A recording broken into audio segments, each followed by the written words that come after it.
Welcome to History 111, Lecture 9, The Enlightenment. Between 1500 and 1700, European scientists are using reason to discover laws of nature, and they're very successful in doing this.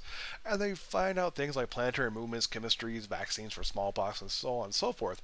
And they then begin to turn to laws that govern human nature. And reformers begin studying problems of nature and societal problems and looking at how they can build a better society. And out of that emerges this movement called the Enlightenment.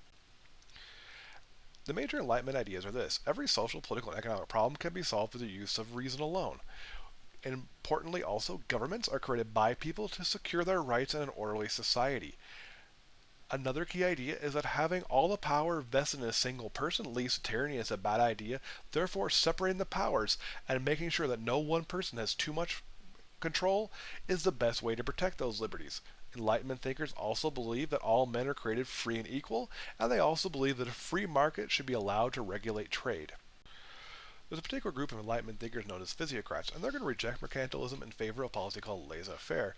And these physiocrats are really focused on economic reforms. And the laissez-faire idea they come up with is allow business to operate with little or no government interference, and they believe that that's going to mean that businesses are going to do what's in their interest, and businesses will always find a way to make money in order to succeed and continue to exist. And over time, the really good businesses will make a lot of money and bring wealth to the country. But if government interferes, the government's going to put barriers there and going to make it hard for successful businesses to do well. And that means mercantilism, in this Enlightenment theory, is simply wrong and backwards of the real way to get money. And importantly, they also reject mercantilism's key idea that there's a limited amount of wealth in the world that comes from getting hard metals like gold and silver. They say no, it comes from productive land, and businesses will figure out how to be productive because of the profit motive. Adam Smith is a really important figure with this movement and becomes one of the key voices in the English language for free market economics. And he believes that manufacturing, trade, wages, profits, economic supply, and growth are all linked to market forces of supply and demand. And where there is demand, a supplier will seek to meet it because there's profits and economic rewards. And they'll find a way. That he calls it the invisible hand of the economy. He says that will guide businesses to do what is good and right for the country. Now, Smith supports laissez-faire, but also believes the government has a duty to protect society, administer justice, and provide public works.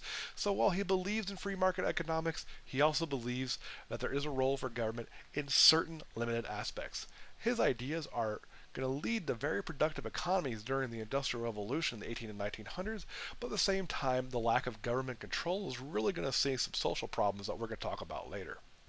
The other major Enlightenment ideas you should know about are that Enlightenment thinkers, by and large, detest the slave trade. They hate religious prejudice. They are pro-free speech, and they dislike the divine right theory that says that a king is a king because they were born that way, because God chose them. They, on the other hand, believe in free elections to choose government. They urge education for all, or at least for all men, and they hate unequal distribution of property. Do know, however, that Enlightenment thinkers do not believe in women's rights and believe that the first duty of a woman is to her family. So what's the big idea here? Well, first and foremost, a lot of new thinkers emerge, and free market versus mercantilism becomes quite a debate. In addition, the Enlightenment also has an undercurrent of rejecting traditional government. See you in the next lecture.